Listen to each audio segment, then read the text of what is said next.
Les 12 coups de midi. Nicolas décroche sa première étoile mystérieuse. Découvrez quelle star s'y cachait. Ce jeudi 26 janvier, Nicolas a fait un exploit dans les 12 coups de midi. Le nouveau maître de midi a enfin découvert l'étoile mystérieuse tant convoitée, d'une valeur de 91 568 € de cadeau. Pourtant ce n'était pas gagné pour le candidat. C'est un exploit. Ce jeudi 26 janvier, Nicolas, le nouveau champion des 12 coups de midi, a réussi à découvrir l'étoile mystérieuse. En seulement 4 participations, le jeune homme a décroché le gros lot en remportant 91 568 € de cadeaux, dont une sublime voiture. Un défi relevé haut la main par le vendeur en assurance de bateau, qui avait été sommé par sa femme de ne pas revenir à la maison tant qu'il n'avait pas fait un coup de maître et découvert la fameuse étoile.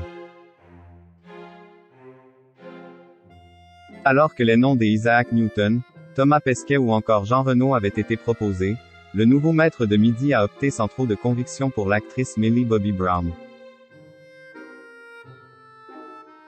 Ce qui me plaît, c'est l'horloge parce qu'elle a joué dans Stranger Things, et il y a une tasse de thé.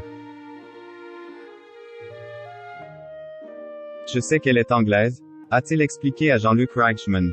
Et c'est bien cette star qui se cachait derrière tous les indices.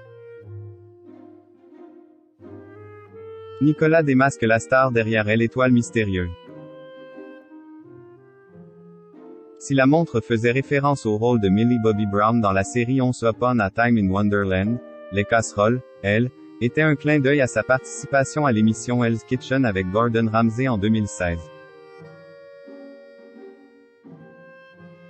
Les lunes évoquaient Stranger Things et la peluche dinosaure était pour le film Godzilla vs Kong.